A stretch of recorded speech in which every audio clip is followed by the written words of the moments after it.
Hello friends, स्वागत है आपके अपने यूट्यूब चैनल विमलीज कोचिंग क्लासेस में।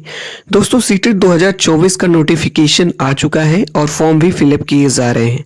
यदि दोस्तों अभी तक आप लोगों ने फॉर्म फिलअप नहीं किया है तो जल्दी से फिलअप कर लीजिए, क्योंकि दोस्तों इस बार का भी जो सीटेट का एग्ज़ाम है वो आपका ऑनलाइन न हो करके ऑफलाइन ही होगा, यानी कि सबका एग्ज़ाम एक ही दिन में हो जाएगा। दोस्तों हम अपने इस चैनल के माध्यम से सीटेट 2 की दोस्तों आपका जनवरी में प्रस्तावित है उसके लिए बेहतरीन क्लासेस प्रोवाइड करा रहे हैं। आज की इस क्लास में हम लोग जो दोस्तों प्रैक्टिस सेट 1 के अंतर्गत सीडीपी मीन्स बाल विकास के 30 प्रश्नों को दोस्तों हम कराएंगे। इन प्रश्नों को देखिए और एनालिसिस करिए कि इन 30 प्रश्नों में आपको पहले से कितने आ रहे हैं। यदि दोस्तों विमलीज कोचिंग क्लासेस चैनल को अभी तक आप लोगों ने सब्सक्राइब नहीं किया है तो चैनल को सब्सक्राइब करके बेल आइकन पर क्लिक करके ऑल पर क्लिक कर लीजिए ताकि क्लास का नोटिफिकेशन आप तक पहुंचता रहे। जब दोस्तों आप लोगों को एग्जाम में बुकलेट सीरीज मिलेगी तो आप लोग जब उसको ओपन करेंगे तो भाग फर्स्ट पोर्शन मिलेगा आपको। पहले भाग में आपको बाल विकास एवं शिक्षा शास्त्र के 30 प्रश्न आपको देखने को मिलेंगे। तो इन्हीं 30 प्रश्नों का आज दोस्तों हम लोग अभ्यास करेंगे। दोस्तों हमारे साथ इन प्रश्नों को आप पढ़िए और हमसे पहले आप आंसर देने का प्रयास कीजिएगा। और सीटेट के प्रश्नों को दोस्तों पढ़ते समय काफ़ी आपको पेशेंस रखना है, धैर्य रखना है, क्योंकि जितने बेहतर तरीके से आप प्रश्नों को पढ़ लेंगे आपके लिए उत्तर देना मीन्स आंसर देना आपके लिए दोस्तों आसान हो जाएगा। ठीक है, आइए देखते हैं दोस्तों। जैसे हमारा पहला क्वेश्चन यहाँ पे है, पूछा गया है प्राथमिक स्तर पर एक शिक्षक में निम्न में से किसे सबसे अधिक विशेषता मानना चाहिए। कह रहे हैं कि प्राथमिक स्तर पर एक शिक्षक में निम्न में से किसे सबसे महत्वपूर्ण विशेषता मानना चाहिए। पहला है क्या धैर्य और दृढ़ता, दूसरा है आपका ऑप्शन बी शिक्षण पद्धतियों और विषयों के ज्ञान में दक्षता, सी वाला ऑप्शन है अति मानक भाषा में पढ़ाने में दक्षता और चौथा ऑप्शन है पढ़ाने की उत्सुकता।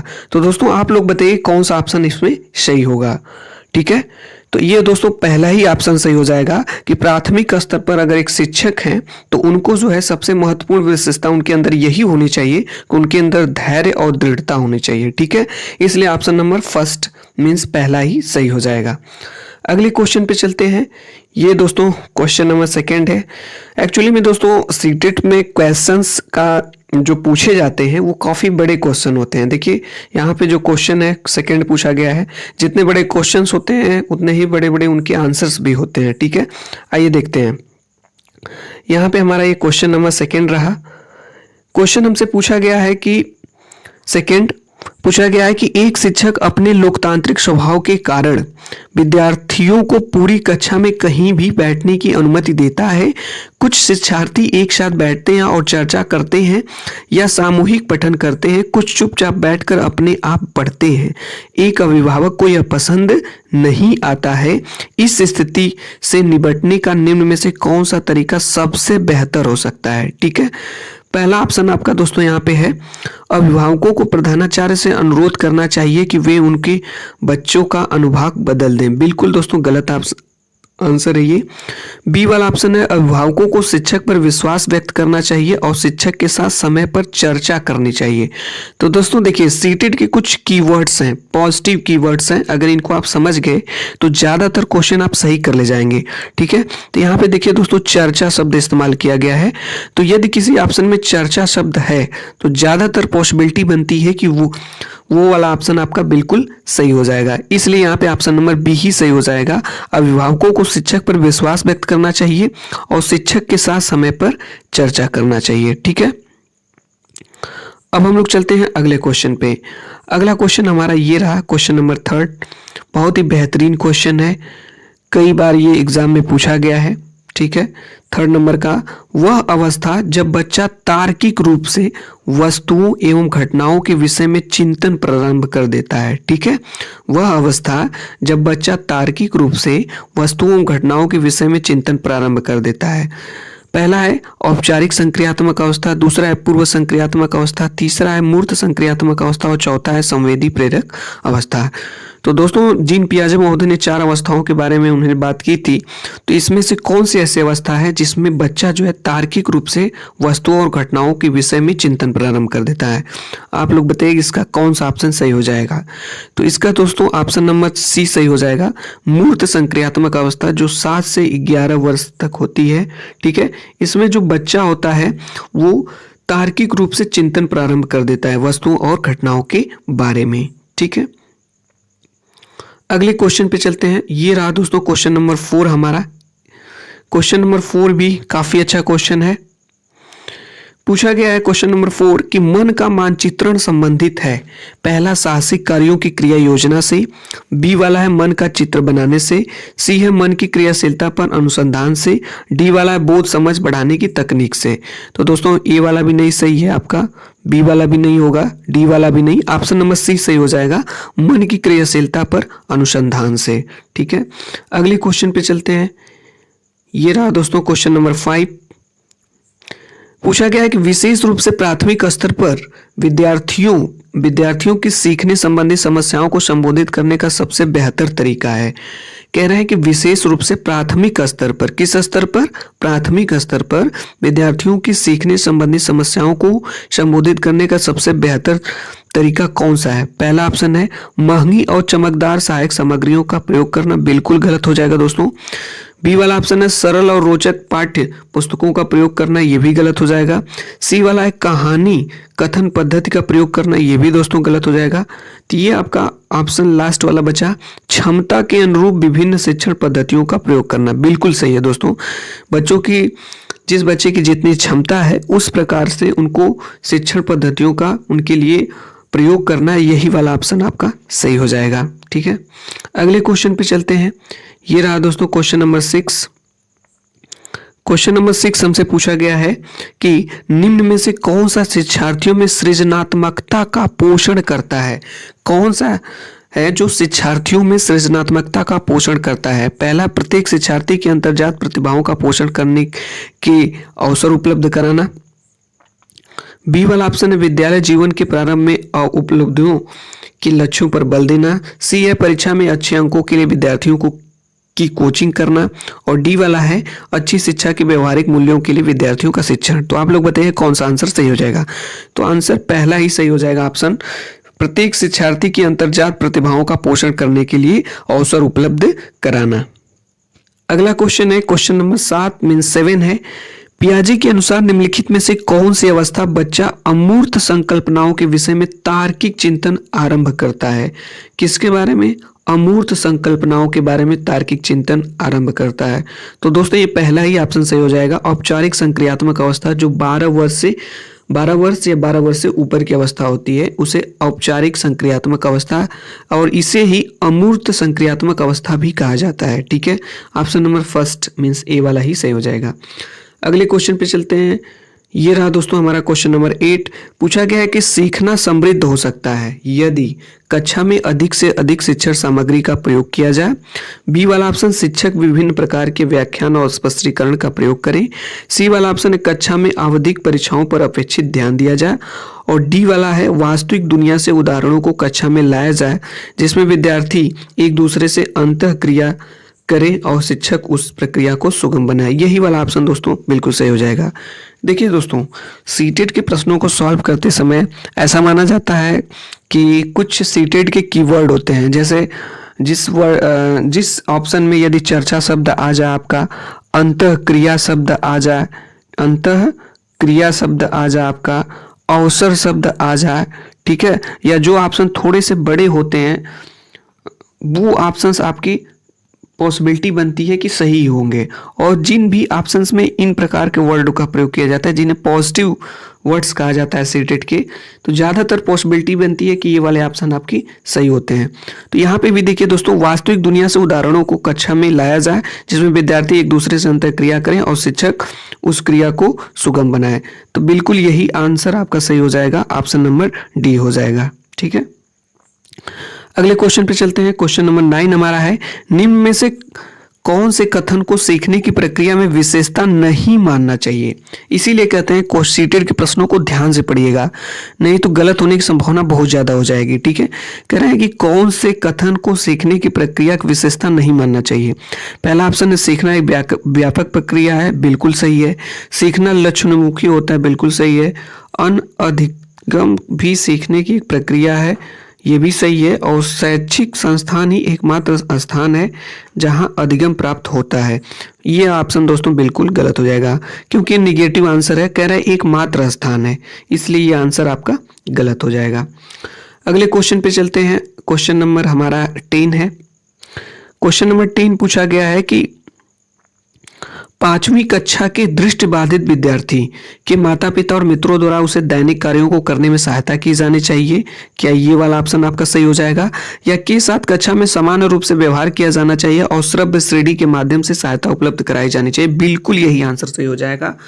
बच्चे को दोस्तों सामान्य रूप से जैसे सभी बच्चों के साथ व्यवहार किया जाता है, ऐसे ही दृष्टिबाधित विद्यार्थियों के साथ भी आपको सामान्य रूप से व्यवहार किया जाना चाहिए और उनको श्रव्य श्रेणी के माध्यम से सहायता उपलब्ध करानी चाहिए, ताकि उनको ज़्यादा से ज़्यादा हेल्प मिल सके। ठीक है दोस्तों, इसलिए क्वेश्चन नंबर 10 का बी वाला सही हो जाएगा।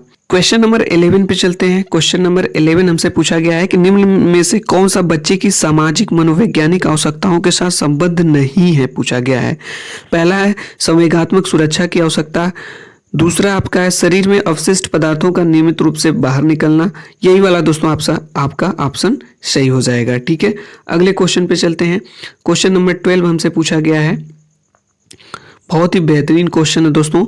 वह कौन सा स्थान है जहां बच्चे के संज्ञानात्मक विकास को सबसे बेहतर तरीके से परिभाषित किया जा सकता है? वह कौन सा स्थान है जहां पे बच्चे के संज्ञानात्मक विकास को सबसे बेहतर तरीके से परिभाषित किया जा सकता है? तो दोस्तों आपका विद्यालय में कक्षा पर्यावरण, दूसरा ऑप्शन है सभागार, तीसरा घर और चौथा है खेल का मैदान। तो दोस्तों विद्यालय में कक्षा पर्यावरण ही है जहाँ पे बच्चों को सृजनात्मक मीन्स संज्ञानात्मक विकास को सबसे बेहतर तरीके से परिभाषित किया जा सकता है। अगले क्वेश्चन पे चलते हैं। क्वेश्चन नंबर 13 है दोस्तों, खाली स्थान को एक अभिप्रेरित शिक्षण मीन्स मोटिवेशनल टीचिंग की बात किया गया है का संकेतक माना जाता है?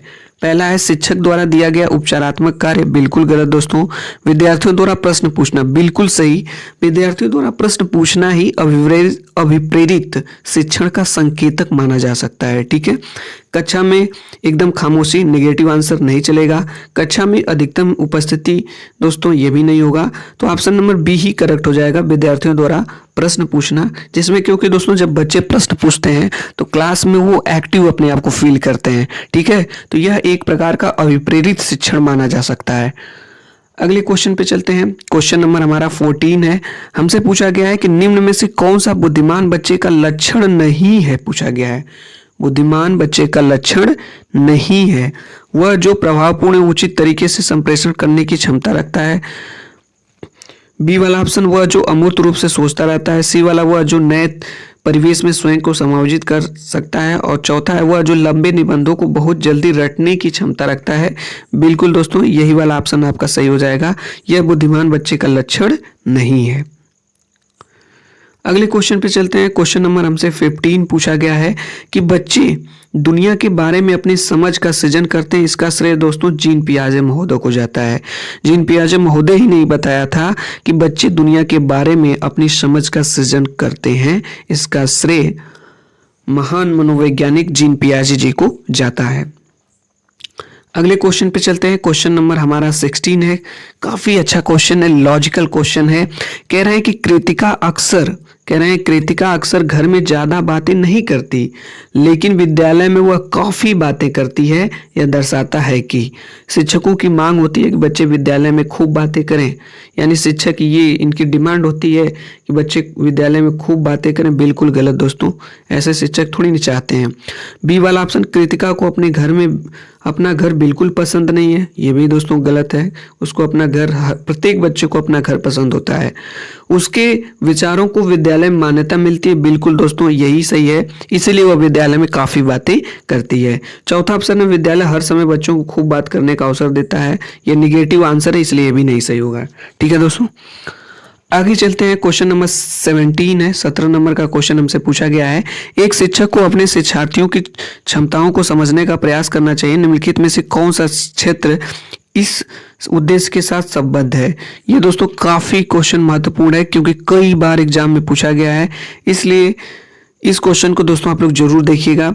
पूछा गया है कि एक शिक्षक को अपने शिक्षार्थियों की क्षमताओं को समझने का प्रयास करना चाहिए। निम्नलिखित में से कौन सा क्षेत्र इस उद्देश्य के साथ संबद्ध है? तो ऑप्शन नंबर सी सही हो जाएगा, शिक्षा मनोविज्ञान। ठीक है, अगले क्वेश्चन पे चलते हैं। अगला क्वेश्चन हमारा है क्वेश्चन नंबर 18 है। 18 नंबर का क्वेश्चन है, सीखने की प्रक्रिया में अभिप्रेरणा मोटिवेशन पिछले सीखे हुए को नए अधिगम से अलग करती है। बी वाला शिक्षार्थियों को एक दिशा में सोचने के योग्य बनाती है।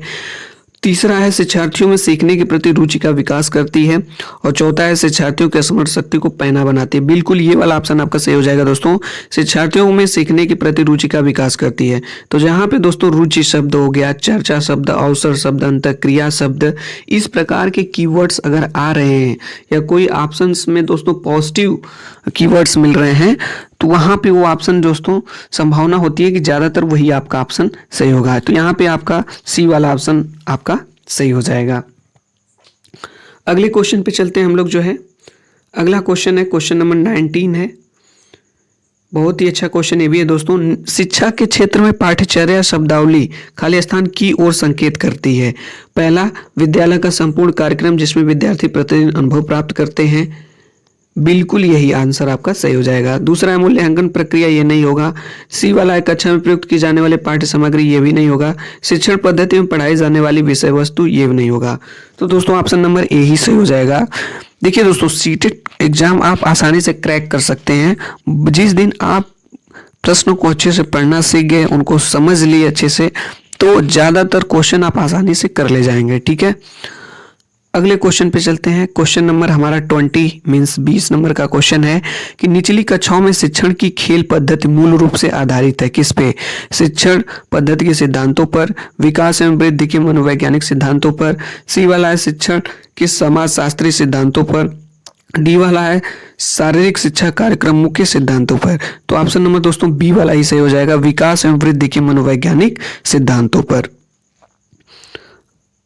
अगले क्वेश्चन पे चलते हैं। क्वेश्चन नंबर हमारा 21 ये रहा दोस्तों। हमसे पूछा गया है कि एक बच्चा अतीत की समान परिस्थिति में की गई अनुक्रियाओं के आधार पर नई स्थिति के प्रति अनुक्रिया करता है, यह किससे संबंधित है? पहला, सीखने का प्रभाव नियम। बी वाला सीखने की प्रक्रिया का अभिवृत्ति नियम। सी वाला सीखने का तत्परता नियम। डी वाला सीखने का सादृश्यता नियम। आप लोग बताइए कौन सा आंसर इसका सही होगा? तो इसका आंसर नंबर डी सही हो जाएगा, सीखने का सादृश्यता नियम। अगले क्वेश्चन पे चलते हैं। ये रहा दोस्तों अगला क्वेश्चन हमारा क्वेश्चन नंबर 22। पूछा गया है कि प्रतिभाशाली होने का संकेत नहीं है। अगर कोई बच्चा प्रतिभाशाली है तो उसका होने का कौन सा संकेत नहीं है, इसमें पूछा गया है। दूसरों के साथ झगड़ना, निगेटिव आंसर, बिल्कुल यही दोस्तों। दूसरों के साथ झगड़ना प्रतिभाशाली होने का संकेत नहीं है।